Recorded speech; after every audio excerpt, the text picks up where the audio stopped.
राज्यात मराठा समाजाने ओबीसी मधून आरक्षण द्यावे या मागणीला घेऊन आंदोलन केल्यानंतर आता धनगर आणि बंजारा समाजाने देखील आदिवासींमधून आरक्षण देण्यात यावे यासाठी आंदोलन सुरू केले आहे। याचा विरोध दर्शविण्यासाठी आदिवासी बहुल जिल्हा असलेल्या गोंदिया जिल्ह्यात येत्या 6 ऑक्टोबरला मोर्चा काढण्यात येणार आहे। या एल्गार मोर्चात जास्तीत जास्त आदिवासी बांधवांनी सहभागी व्हावे असे आवाहन भाजपचे आमदार संजय पुराम यांनी केले असून आम्ही जोपर्यंत सभागृहात आदिवासींचे 25 आमदार आहोत तोपर्यंत कुठल्याही समाजाला आदिवासी मध्ये समाविष्ट करून घेणार नाही अशी रोखठोक भूमिका भाजपचे आमदार व आदिवासी नेते संजय पुराम यांनी घेतली आहे। ते आज गोंदिया येथे आयोजित पत्रकार परिषदेत बोलत होते। संस्कृती, आमची परंपरा, आमची बोलीभाषा, आमचे लग्नाचे रीतिरिवाज,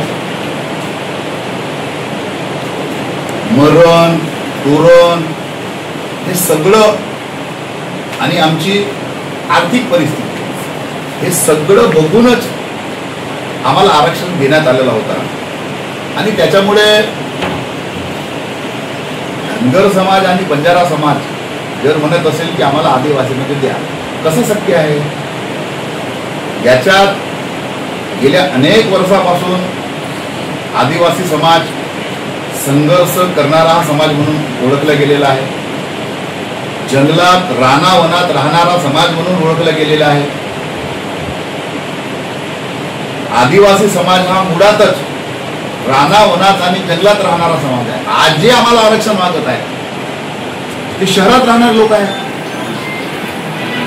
आणि त्याच्यामुळे महाराष्ट्रातील 25 आमदारांनी आम्ही याचा विरोध केलेला आहे की आम्ही सदनामध्ये असताना, सभागृहामध्ये असताना आम्ही कदापि इतर समाजाला आदिवासी समाजामध्ये समाविष्ट होऊ देणार नाही।